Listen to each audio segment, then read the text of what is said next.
de 1829 foi um mês muito agitado no trabalho da restauração. A tradução do livro de Mórmon estava quase concluída. Os sacerdócios Aarônico e de Melquisedeque e o batismo foram restaurados. As 3 testemunhas viram um anjo que testificou da veracidade da obra e lhes mostrou as placas. E outras 8 testemunhas também as viram e manusearam.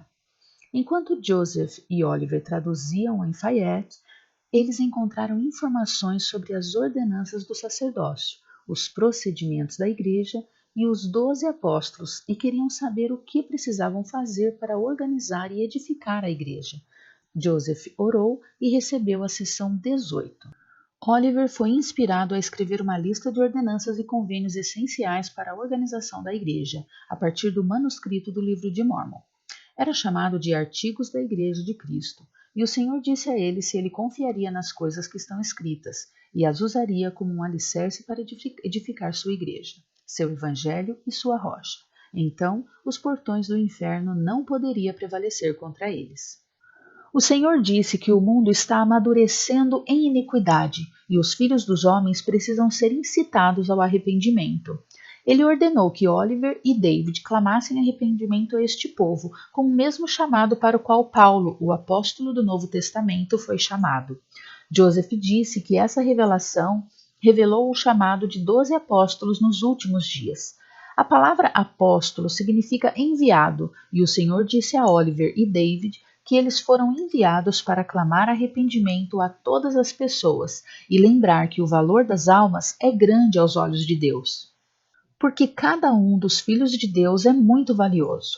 O Salvador disse que ele sofreu a dor de sua expiação e morreu na cruz. Então ressuscitou para que todos pudessem se arrepender e vir a ele. Ele disse a Oliver e David que ele tem uma grande alegria em cada alma arrependida, e se eles passassem a vida inteira chorando arrependimento e mesmo apenas uma pessoa se arrependesse, valeria a pena.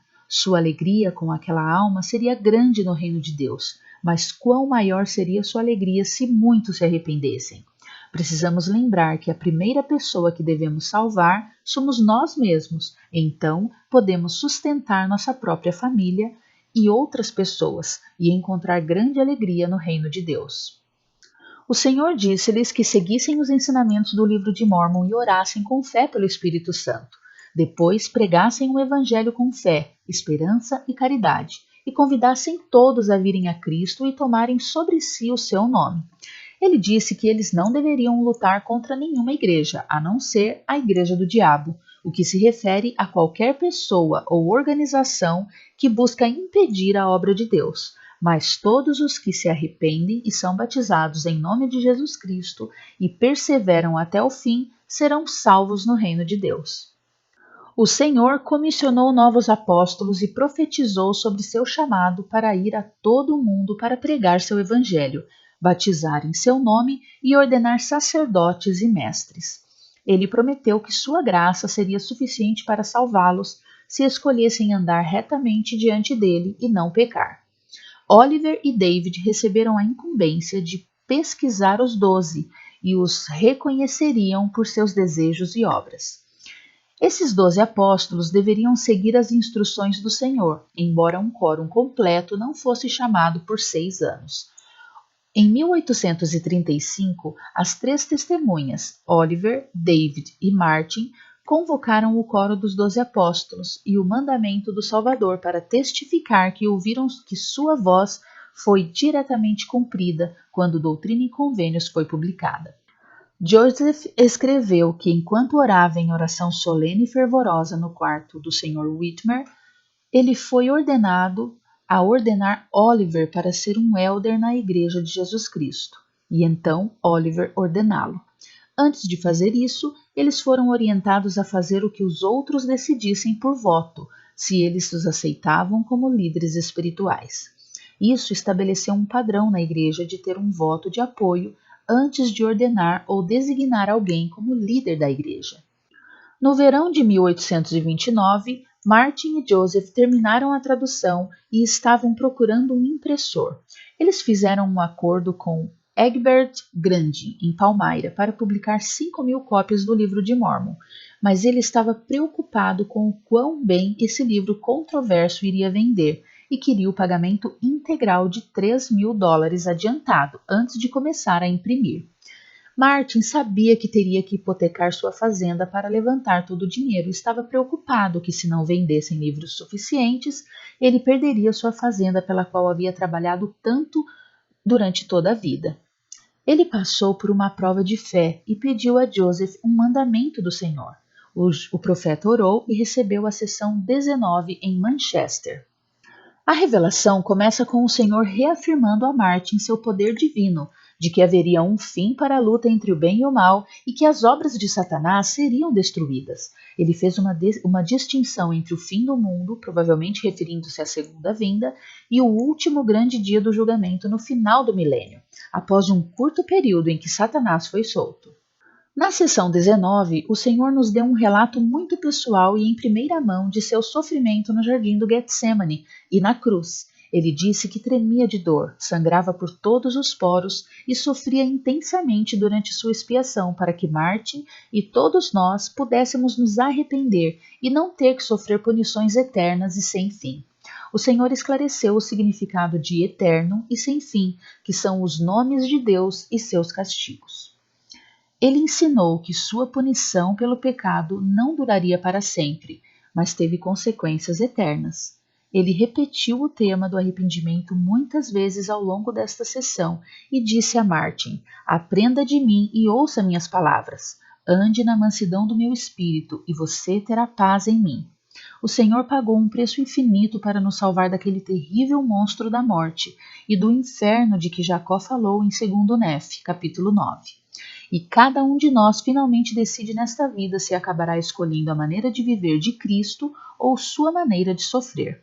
O Senhor falou sobre o Espírito sendo retirado dele durante a expiação e lembrou a Martin que ele teve uma experiência semelhante, mas apenas no mínimo. Enquanto Martin lutava para cumprir sua promessa de financiar a impressão do livro de Mórmon, o Senhor declarou seu caráter e disse-lhe que ele sempre cumpre suas promessas. Ele fez o infinito sacrifício da expiação por nós para que pudéssemos nos arrepender e ser perdoados de nossos pecados. Ele comparou a cobiça de Martin em manter sua propriedade com o testamento inestimável do livro de Mórmon, outro testamento de Jesus Cristo, que precisava ser impresso por meio de seu sacrifício. O Senhor disse: eis que este é um grande e último mandamento que vos darei com relação a este assunto. E avisou Martin sobre as bênçãos que perderia se não obedecesse. O Senhor declarou: ora sempre, e derramarei meu espírito sobre ti, e grande será a tua bênção. Martin entendeu o que o Senhor estava lhe dizendo e não pediu novamente por um mandamento. Ele obedeceu ao mandamento do Senhor no versículo 26, de não cobiçar a sua propriedade, mas transmiti-la gratuitamente à impressão. E em agosto de 1829, ele hipotecou sua fazenda e pagou o impressor integralmente. Sua esposa foi firmemente contra isso e acabou deixando-o. Martin pagou um alto preço por essa obra e, com seu sacrifício, 5.000 cópias do livro de Mórmon puderam ser impressas. Embora Joseph e Oliver tenham levado 3 meses para traduzir as placas, Egbert Grandin e muitos outros demoraram a trabalhar 12 horas por dia, 6 dias por semana, durante 7 meses para imprimir e encadernar os primeiros livros. No início, eles não venderam bem na área de Palmyra e Martin teve que vender 150 acres de sua fazenda, mas o interesse aumentou até que Joseph conseguiu uma segunda impressão em 1837. Martin acabou recuperando a dívida da impressão e, quando questionado posteriormente se ele perdeu alguns dos $3.000, ele disse: nunca perdi um centavo. O Sr. Smith me pagou tudo o que me adiantei e mais também. Martin foi instruído no versículo 30 a não insultar os injuriadores e convidou seus amigos e vizinhos em Palmyra a comprar exemplares do livro de Mórmon. Ele era um homem pacífico e honesto, e uma vez, enquanto discutia com um vizinho sobre o caráter de Joseph, o homem ficou com raiva e bateu no lado direito do rosto dele. Martin virou a outra face do rosto e leu no livro: quem te bater na face direita, oferece a ele também a outra metade. E essas são as sessões 18 e 19 de Doutrina e Convênios. Procure objetos escondidos ao longo deste vídeo que fazem parte da história da Igreja ou algo que teria sido comum naquela época e leia a descrição de cada objeto para aprender sobre a vida no século XIX.